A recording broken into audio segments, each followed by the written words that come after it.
Hello everyone, आज सबका स्वागत है मेरे यूट्यूब चैनल में। मैं राकेश दहिया। आज हम 12th क्लास एनसीईआरटी मानव भूगोल, उसकी प्रकृति और विशेष क्षेत्र चैप्टर के बारे में स्टडी करेंगे। चलिए शुरू करते हैं चैप्टर। आइए शुरू करते हैं चैप्टर मानव भूगोल, प्रकृति एवं विशेष क्षेत्र, human geography, nature and scope. देखिए, भूगोल क्या है? ज्योग्राफी। What is geography?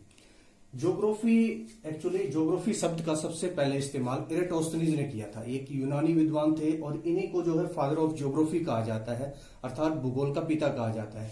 इन्होंने सबसे पहले इसका इस्तेमाल किया। ये एक ग्रीक वर्ड है, ग्रीक भाषा। ज्योग्राफी ग्रीक भाषा का शब्द है जो जियो जमा ग्राफोज से मिलकर बना है। दो शब्द है, जियो प्लस ग्राफोज, इनके मेल से बना हुआ है। जियो का अर्थ होता है पृथ्वी और ग्राफोज का अर्थ होता है वर्णन करना।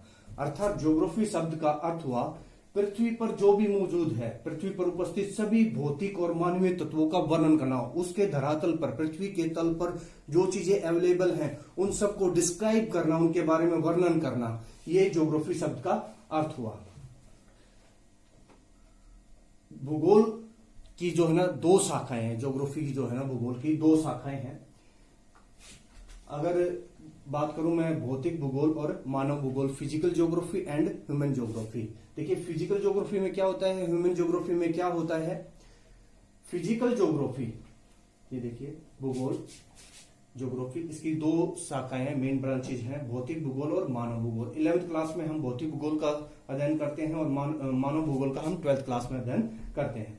देखिए, भौतिक भूगोल, फिजिकल ज्योग्राफी क्या है? जो भी फिजिकल चीजें हैं हमारे एनवायरमेंट में, हमारे को जो चीजें भगवान ने एज ए गिफ्ट दी है, नेचुरल चीजें हैं, उन सबको स्टडी किया जाता है। पृथ्वी पर उपस्थित सभी भौतिक तत्वों का अध्ययन, लाइक रिवर्स, आपके ओशंस हो गए, आपका एटमोस्फेयर हो गया, आपके प्लैनेट्स कैसे बने, इंटीरियर ऑफ द अर्थ, सारा सब कुछ, पृथ्वी की आंतरिक संरचना, आपके कॉन्टिनेंट, आपके ओशंस सब कैसे बने, उन सबको 11th क्लास में स्टडी किया जाता है। फिजिकल ज्योग्राफी के अंदर फिजिकल जो एनवायरमेंट हमारे को मिला हुआ है उस सबको स्टडी किया जाता है।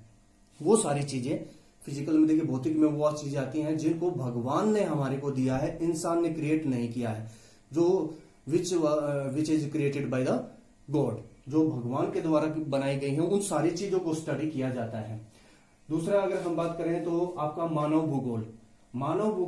मानव भूगोल में भौतिक तत्वों व मानव के बीच संबंधों का अध्ययन किया जाता है। देखो, जो भी फिजिकल कंपोनेंट्स हैं, जो भी आपकी भौतिक चीजें हैं, उन सब के साथ ह्यूमन क्या इंटरसेक्शन करता है, किस प्रकार की जो क्रियाएं, क्या प्रोसेस करता है, उन सब को स्टडी किया जाता है मानव भूगोल के अंदर। एक एग्जांपल के थ्रू आपको समझाना चाहूंगा।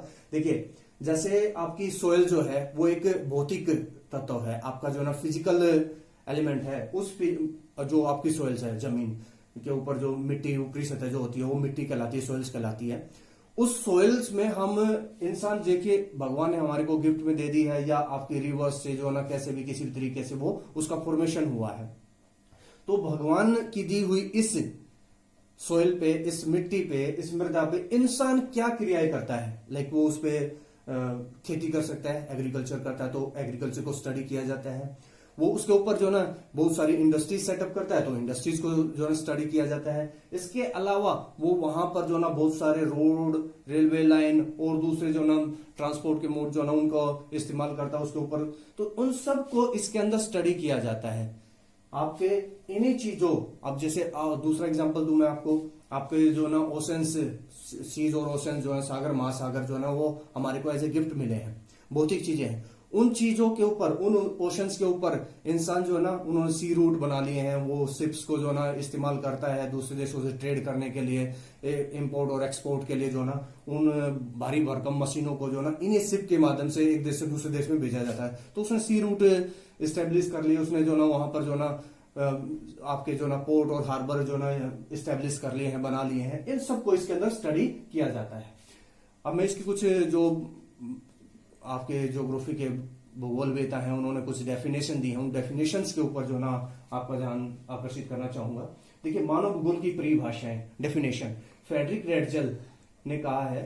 फ्रेडरिक रेडजल के अनुसार मानव भूगोल मानव समाजों और धरातल के बीच, देखो मानव समाज क्या, मानव, ह्यूमन बींग्स, और धरातल मतलब धरा अर्थात पृथ्वी, पृथ्वी का तल यानी जमीन, धरती पर जो आपकी जमीन है, पृथ्वी है, उसके ऊपर मानव समाजों यानी मानव और धरातल यानी पृथ्वी के बीच संबंधों का संश्लेषित अध्ययन, उसको जो है ना एनालाइज किया जाता है, क्या कुछ वो कर रहा है उसको स्टडी किया जाता है।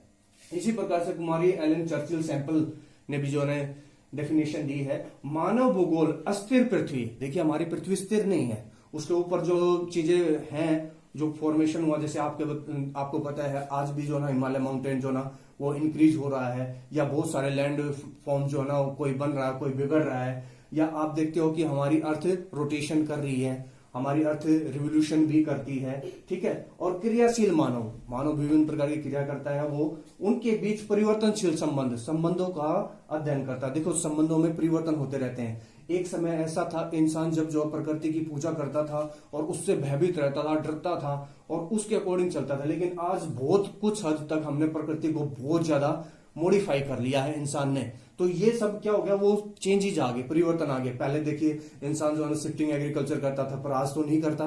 कहीं कहीं जो है ना कुछ आदिवासी लोग आजकल इसे प्रैक्टिसेस को करते हैं, बट शिफ्टिंग एग्रीकल्चर बाकी सब जगह तो नहीं है। तो पहले हर मानव जो है ना स्टार्टिंग में यही करता था, तो धीरे धीरे इसमें परिवर्तन आ गया। तो ये आपकी जो है कुमारी एलन चर्चिल सैंपल की जो है डेफिनेशन होगी कि वो मानव भूगोल अस्थिर पृथ्वी और क्रियाशील मानव के बीच परिवर्तनशील संबंधों का अध्ययन करता है। अब देखते हैं मानव का प्रकृतिकरण और प्रकृति का मानवीकरण, नवनिश्चयवाद, ये क्या है। देखिए ये जो विचारधाराएं हैं, स्टार्टिंग में हम अगर बात करें तो शुरुआती दौर में ज्योग्राफी के लिए जो है ना जर्मन विचारकों ने काफी काम किया। तो जर्मनी वालों ने जो है, जर्मन विद्वानों ने सबसे पहले ये विचारधारा दी, मानव का प्रकृतिकरण, नियतिवाद या निश्चयवाद बोलते हैं इसको, नेचुरलाइजेशन ऑफ ह्यूमंस और डिटरमिनिज्म। देखिए ये जो विचारधारा थी ये जर्मनी के लोगों ने दी थी, जर्मन विचारधारा है।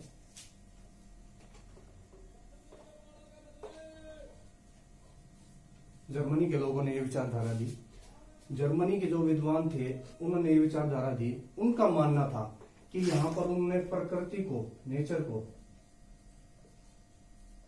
सर्वोपरि माना, अर्थात सुपीरियर माना। उन्होंने माना कि जो नेचर है वो बिल्कुल सुपीरियर है, सबसे ऊपर है, उसके आगे नेचर को सुपीरियर माना उन्होंने। जर्मनी के भूगोलवेताओं ने प्रकृति जो है वो सर्वोपरि है, वो जैसा चाहेगी इंसान से वैसी गतिविधियां करवाएगी। उनके अकॉर्डिंग इंसान कुछ नहीं है, प्रकृति सब कुछ है, जैसा चाहेगी वैसा उससे करवाएगी। जैसे अगर आज भी हम एग्जांपल ले लें तो जहां पर आदिवासी लोग रहते हैं, आदिवासी लोगों का एग्जांपल ले लें, हम वनों में रहने वाले आदिम लोगों का एग्जांपल ले लें, तो वो लोग आज भी प्रकृति की पूजा करते हैं उसके भय से। जब भी प्रकृति का जो भय, जैसे गर्जना होती है, बादलों की बिजली कड़कड़ाती है, या और दूसरी जो ना प्राकृतिक आपदाएं आती है, तो उनके लिए वो प्रकृति की पूजा करते हैं और मानते हैं कि प्रकृति उनकी रक्षा करेगी। आज भी जो हमारे आदिम समाज जो है वो इस प्रकार की पूजा पाठ करता है और वो मानता है कि मानव जो है वो कुछ भी नहीं है, प्रकृति सर्वोपरि है। और हमने अभी भी देख लिया, देखो चाहे इंसान कुछ भी कर ले लेकिन वो प्रकृति से ऊपर नहीं हो सकता। जैसे अभी देखिए कितना जो ना कितनी आपदाओं को हम झेल रहे हैं, ये प्रकृति के साथ छेड़छाड़ का ही नतीजा है। सेकंड जो है प्रकृति का मानवीकरण, संभववाद और संभावनावाद। ये प्रकृति का मानवीकरण यानी प्रकृति को मानव अपने अनुसार बदल लेता है, इसे संभववाद, संभावनावाद कहते हैं, ह्यूमनाइजेशन ऑफ नेचर और पॉसिबिलिज्म। इस विचारधारा का देखिए फ्रांस और जर्मनी में कभी से जो है ना वो काफी, उनमें जो है ना 36 का आंकड़ा आप कह सकते हो कि रहा है। जर्मनी और फ्रांस के लोगों की कभी भी नहीं बनी। दोनों देशों, अगर आप फर्स्ट वर्ल्ड वॉर की बात करोगे, सेकंड वर्ल्ड वॉर, एक दूसरे के खिलाफ लड़े हैं। वो उन्होंने जो लड़ाई लड़ी वो एक दूसरे के खिलाफ लड़ी है। तो ये विचारधारा इनके विरोध में फ्रांस के जो भूगोलवेता थे, विचारक थे, उन्होंने दी। इन्होंने किसको सर्वोपरि माना? इन्होंने मानव को सर्वोपरि माना, मानव को सर्वोपरि। इनका मानना था कि इंसान सर्वोपरि है, वो अपनी बुद्धि का, अपने कौशल्स का, अपनी टेक्नोलॉजी का इस्तेमाल करके, अपने जो ना इंटेलिजेंस का इस्तेमाल करके वो नेचर को जो है ना इंसान के अकॉर्डिंग ढाल सकता है, उसको चेंज कर सकता है। और ऐसा हम देखते भी हैं। देखिए जैसे अभी आज मैं एग्जांपल दूं आपको, गर्मी का मौसम है। गर्मी के मौसम में प्रकृति के हिसाब से देखा जाए तो गर्मी है, लेकिन हमने, इंसान ने जो है एसीज का जो ना इन्वेंशन कर लिया है, बना लिए हैं। अब इन एसी के माध्यम से वो जब चाहे, जहां चाहे, जिस रूम का टेम्परेचर विंटर वाला कर सकते हैं, सर्दी वाला कर सकते हैं। यानी गर्मी के मौसम में उन्होंने चेंज करके अपनी बुद्धि से, अपनी जो ना टेक्नोलॉजी से जो ना उसमें फेरबदल कर दिया। यानी वो मानव यहाँ पर सर्वप्रिय, मानव जो है इसमें जो ना नेचर में जो ना चेंज कर सकता है। तीसरी जो विचारधारा आई, इन दोनों विचारधाराओं को सुनकर जो है ग्रिफिथ टेलर साहब थे ऑस्ट्रेलिया के, उन्होंने ये विचारधारा दी। नव निश्चयवाद बोलते हैं इसको, मॉडर्न निश्चयवाद भी कहते हैं, रुको या जाओ निश्चयवाद भी कहते हैं। देखिए न्यू डिटर्मिनिज्म, स्टॉप और गो डिटर्मिनिज्म। देखिए इसने कहा कि भाई, आपने जो कहा जर्मनी वालों की भाई प्रकृति सर्वोपरि है, फ्रांस वालों ने कह दिया कि मानव सर्वोपरि है, सुप्रीम पावर है मानव, फ्रांस वालों ने, जबकि जर्मनी वालों ने नेचर को सुप्रीम बता दिया। तो इन्होंने कहा कि दोनों की लिमिटेशन है। इंसान चाहे कुछ भी कर ले, वो इतना सुपीरियर नहीं हो सकता कि वो नेचर को पूर्णतः चेंज कर दे, उसकी कुछ लिमिट है। तो उसने, जैसे एक एग्जांपल के थ्रू बताता हूं मैं, जैसे मैंने अभी एग्जांपल दिया था, एसी का एग्जांपल दिया था। एसी से एक रूम का टेम्परेचर चेंज किया जा सकता है, बट कैसा, अब कभी ऐसा हो सकता है कि पूरे इलाके का टेम्परेचर चेंज कर दें, पूरे इलाके में जो है ना गर्मी के मौसम में सर्दी का मौसम कर दें, टेम्परेचर को जो है ना काफी नीचे ला सकते हैं, ऐसा हो सकता है एक रूम का। तो ये उसकी लिमिट हुई, इंसान की जो है ना, ह्यूमन बींग्स की लिमिट है कि वो अपनी लिमिट के अंदर कुछ हद तक जो है ना प्रकृति को चेंज कर सकता है, उसमें बदलाव कर सकता है, लेकिन पूरी प्रकृति को नहीं बदल सकता। मैं एक आपको एग्जांपल दूं, बीजिंग ओलंपिक के दौरान जो ओपनिंग सेरेमनी थी उसमें बारिश होने वाली थी, और चाइना ने क्या किया, फ्रीज करके जो ना बादलों को जमा दिया। ठीक है, क्लाउड्स को, ऊपर ही पानी को जो ना वहां पर फ्रीज कर दिया, क्योंकि कुछ समय के लिए, 1-1.5 घंटे के लिए जो ना जो सेरेमनी थी उस टाइम पे उन्होंने वहां पर जो कोई वो मिसाइल वगैरह छोड़ के, और उसमें कौन सी गैस थी उससे जो ना उसको फ्रीज कर दिया। और उसके तुरंत बाद जैसे वो सेरेमनी खत्म होगी तो उसकी लिमिट थी 1-1.5 घंटा तक वो रोक सकते थे, उसके बाद वो तुरंत हैवी रेन हुई, तो वो लंबे समय तक नहीं रोक सकते, उसकी लिमिट है कुछ समय के लिए। तो इस प्रकार से इन्होंने कहा, ग्रिफिथ टेलर साहब ने, कि भाई जो है ना, आप ये इसी तरीके से रुको और जाओ। जैसे आपने जो ना कहीं पर भी आप जब बाइक या गाड़ी लेके जाते हो तो कहीं पर रेड लाइट मिलती है, आपको रेड लाइट मिलती है, ग्रीन लाइट मिलती है और एक येलो लाइट मिलती है। रेड का मतलब है रुको, मतलब ये एक तो ये होगा भाई पूरी बंदिशें हैं। यहां पर इन लोगों ने कहा, जर्मनी के लोगों ने कहा कि प्रकृति जो है ना वो इंसान को अपने अनुसार डाल लेती है, सारे काम करवाती है। जैसे जैसा मौसम आता है, हमने भी देखा है, सर्दी का मौसम आया तो हम सर्दी का जो ना खान पान शुरू कर देते हैं, कपड़े भी वैसे ही डालते हैं। गर्मी का मौसम आता है तो गर्मी के जैसे कपड़े डालते हैं, कॉटन की क्लोथ्स डालते हैं, और वैसा ही हमारा खाना पान पीना हो जाता है, ठंडी चीजों को खाते हैं ना कि गर्म चीजों को, तो चेंज हो जाता है। तो इन्होंने कहा कि प्रकृति सबको जो है उसको स्टॉप कर लेती है, इंसान को जो है ना जकड़ लेती है। तो इन्होंने कहा कि भाई रुको या जाओ, निश्चयवाद में कहा कि उसने एग्जांपल दिया, जैसे वो रेड लाइट होती है वो इंसान को बिल्कुल स्टॉप कर देती है।